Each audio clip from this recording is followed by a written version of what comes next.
so proud to say it.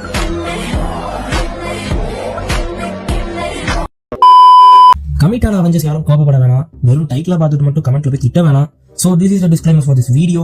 Love is overrated in cinema as well as in our life. ஏன்னு கேட்டீங்கன்னா லாஸ்டா வந்து ஒரு feel good film சொல்லுங்க பாப்போம். நானே சொல்றேனே லவ்வர், அதுக்கு முன்னாடி ஜோ, அதுக்கு முன்னாடி நிறைய அடடே சுந்தரா, லவ் டுடே, இந்த மாதிரி சில படங்கள் வந்தது. நடுவுல அயோத்தி, சித்தா, நித்தம் உருவானம் மாதிரி படங்களும் வந்து. ஆனா nowadays most of the feel good films are based on love. ஏன்? Because people are exaggerating it. அதாவது ரீசெண்டா ராயன் படத்துல அடங்காத அசுரன் ஒரு பாட்டு வந்துச்சுல, அதுல அந்த பர்டிகுலர் போர்ஷன் உசுரே நீ தானே அந்த போர்ஷன் வந்திருக்கும்ல, அது வந்து படத்துல பாத்தீங்கன்னா சிஸ்டருக்காக போட்டது. பட் இந்த சில இன்ஸ்டா தற்கொலைஸ் என்ன பண்றாங்க, அதை அவங்க லவருக்கு போட்டு அதை இது ட்ரெண்ட் ஆக்கி விட்டுட்டு இருக்காங்க. தங்கச்சி சாங்க போய் எவனாச்சும் லவ்வுக்கு போடுவாங்களான்னு கேட்டீங்கன்னா இப்பெல்லாம் தங்கச்சின்னு சொல்லித்தானே லவ்வே பண்றானுங்க. பட் எனிவேஸ் அதை பத்தி நம்ம சேனல்ல இங்க பேச வரல. அதுக்கு முன்னாடி சித்தா படத்துல உனக்குத்தான் அந்த சாங்கும் அப்படிதான் வச்சு செஞ்சானுங்க.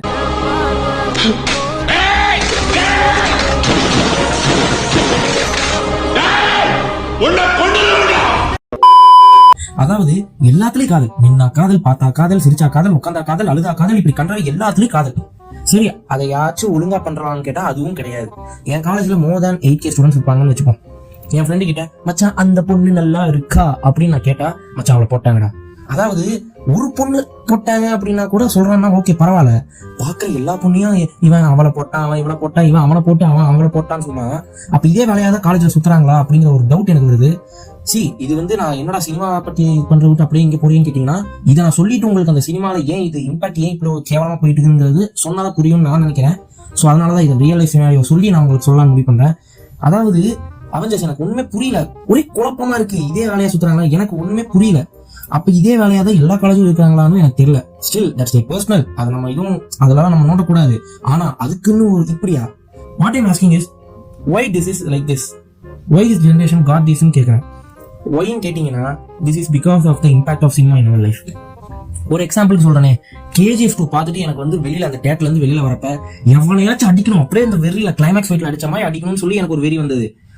இப்ப இன்னும் ஒரு பெஸ்ட் எக்ஸாம்பிள் சொல்றேனே, அலைப்பாயுதே படம் வந்ததுல, அதுக்கப்புறம் தான் லவ்வர்ஸ் ஓடி போய் மேரேஜ் பண்ற அந்த சினாரியோஸ் எல்லாம் நிறைய நடக்க ஆரம்பிச்சது. அது தப்பா ரைட்டாங்கிறது பேசுறதுக்கு நான் இங்க வரல. பட் ஒரு ஃபியூ செகண்ட் யோசிச்சு பார்த்தா, அட ஆமாடா அப்படின்னு உங்களுக்கு நமக்கு சொல்லுவோம். இந்த லைஃப்ல வந்து லவ்வே பண்ணக்கூடாதுன்னு சொல்ல வரியான்னு கேட்டா no, not at all. What I am trying to say is love is just a part of life. அதை வந்து ஓவர் எக்ஸாஜரேட் பண்ணி அதாவது கடைசியில லவ் தான் லைஃபே அப்படின்னு சொல்ற ஒரு கட்டத்துக்கு நம்மளை தள்ளி விட்டாங்களே. அதாவது ஒண்ணு நம்ம தேடி அது போவோம், இல்லைன்னா நம்மளை தேடி அது வரும். ஆனா இந்த சினிமால ரொம்ப எக்ஸாஜரேட் பண்ணி இன்னைக்கு LKG பையன் கூட என் கிளாஸ்ல இருக்கிற பொண்ணு லவ் பண்ணிங்க அப்படின்னு சொல்ற அளவுக்கு நம்மளை கொண்டு வந்து நிக்குது. It's not a joke brother, it's not a joke. ஒரு பொண்ணுக்காக பையனுக்காக லைஃபை தொலைச்சவங்க இந்த சொசைட்டில நிறைய பேர் இருக்காங்க. ரெமோன்னு ஒரு படம் வந்துச்சு, நம்ம எல்லாருக்குமே தெரியும், நம்ம எஸ்கே அண்ணா வச்சது. அதுல ப்ரொபோசல் சீன் ஒண்ணு வந்திருக்கும் அவெஞ்சர்ஸ். அதை நம்ம அகில உலக சூப்பர் ஸ்டார் அவரு கூட செஞ்சு விட்டுருப்பாரு அவர் படத்துல. எஸ்கே வந்து அவ்வளவு காசு, அதாவது எப்படி சொல்றதுன்னா, அவர் அவ்வளவு பெரிய கிராண்ட் ப்ரொபோசல் பண்ணுவாரு. அவருக்கு அவ்வளவு காசு எங்க கிடைச்சது? அவங்க பணக்கார வீட்டு குடும்பத்தை கேட்டா அதுவும் இல்ல. அவர் வேலைக்கு போய் அவர் சேலரியில அவ்வளவு வேலைப்பாடுகள் செஞ்சாரான்னு கேட்டா அந்த அளவும் இல்ல. இதுல இவ்வளவு இருக்கிறப்ப ஒரு லாஜிக் இதே இல்லங்கிறப்ப இதை வந்து ஒரு ஒண்ணும் தெரியாத சின்ன பையன் பாக்குறான்னா அவனோட மனநிலை எப்படி இருக்கும்? Wow, amazing. அதாவது அவனுக்குள்ள என்னன்னா இந்த லாஜிக்கெல்லாம் அவனுக்கு தெரியாது. பிளைண்டா அதே தற்கொலைத்தனத்தை நம்மளும் பண்ணா நமக்கு ஓகே சொல்லிடுவான், நம்ம கமிட் ஆயிடலாம் அப்படிங்கிற அந்த ஒரு இது வருது இல்ல. இப்படி இருக்கிற ஒரு பையன் பெருசாக அவனோட அந்த எப்படி ஆகும்னா பாக்குற எல்லா பொண்ணு மேலேயும் லவ் வரும். அதாவது இது எப்படி சொல்றதுன்னா, இதைத்தான் காஜுன்னு சொல்லுவோம். சரியா? என் கிளாஸ்ல ஒருத்தன் இருக்கான், ஐ மீன் அவன் காஜு கிடையாது, பட் ஸ்டில் அவனுக்கு பொண்ணுங்க கூட பேசணும் ரொம்ப ஆசை. அதாவது யாராச்சும் பசங்க வந்து பொண்ணுகிட்ட பேசினாலே நீ எப்படி பேசணும் சொல்லி கொடுறா, இன்ட்ரோ கொடுறா அப்படின்னு கேட்பான். ஆனா எந்த பொண்ணும் நம்ம பேசாத வரைக்கும் அவங்க யாரும் பேச மாட்டாங்கிறது தான் பேசிக் ட்ரூத், ஒரு ஃபேக்ட்னு கூட வச்சுப்போம். எந்த பொண்ணு அவங்க கிட்ட பேசல, அந்த பேசாத ஒரே காரணத்துக்காக எந்நேரமும் போனே தான் பார்ப்பான், அதுல இன்ஸ்டா தான் பார்ப்பான். அந்த இன்ஸ்டாலையும் ஒன்னு சேட் ரீல்ஸ் பார்ப்பான், லோன்லி ரீல்ஸ் பார்ப்பான், இல்லைன்னா பிரேக்கப் ரீல்ஸ் பார்ப்பான். நான் அதுக்கு இது இன்னொரு சொல்லுவான், நான் டிப்ரெஷன்ல இருக்கேன், நான் யாரு கூடயும் பேச மாட்டேன், எனக்கு வாழ்க்கையே பிடிக்கல, வெறுப்பா இருக்கு அப்படின்னு சொல்லி. சரி, அதாவது லவ்ங்கிற ஒரு இதுக்காகவே ஒருத்தன் டிப்ரெஷன் போறானா, அப்ப அவன் எவ்வளவு பெரிய தற்கொலையா இருப்பான், அவனை எவ்வளவு தற்கொலைத்தனமா இந்த சினிமா மாத்திருக்கும். என்னடா சினிமா மட்டுமே குறை சொல்லணும்னு கேட்டீங்கன்னா, அவன் வீட்டுல யாரும் லவ் பண்ண, ஐ மீன் எப்படி சொல்றது, வீட்டுல யாருமே லவ் பண்றது அலோவ் பண்ண மாட்டாங்க. எல்லா வீட்லயுமே பாக்குற பொண்ணு கிட்ட பேசக்கூடாது, பார்த்து பழகுன்னு தான் சொல்லுவாங்களே தவிர யாருமே வந்து பாத்தீங்கன்னா லவ் பண்ணுங்க லைஃப் நல்லா இருக்கும் வீட்டுல சொல்ல மாட்டாங்க. உங்க வீட்டுல சொல்றாங்களா என்ன? கிடையாது.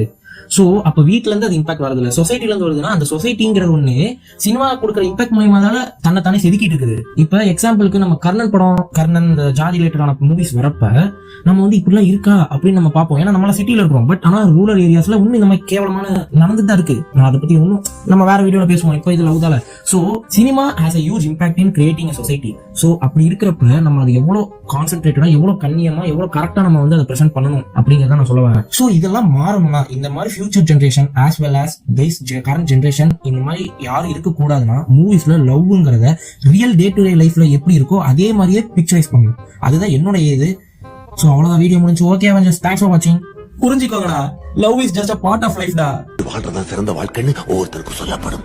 இப்படி வாழ்ந்ததுனால தான் நான் நோயாளியே ஆனேன்ற உண்மை அவனுக்கு லேட்டாக புரியும். அர்ஜுன், இப்ப சிசேரியனா நீ ஷாக் ஆகல. மார்க் மை வேர்ட், இன்னும் 30 வருஷம் கழிச்சு ஒருத்த நார்மல் டெலிவரி எல்லாரும் ஷாக் ஆவாங்க.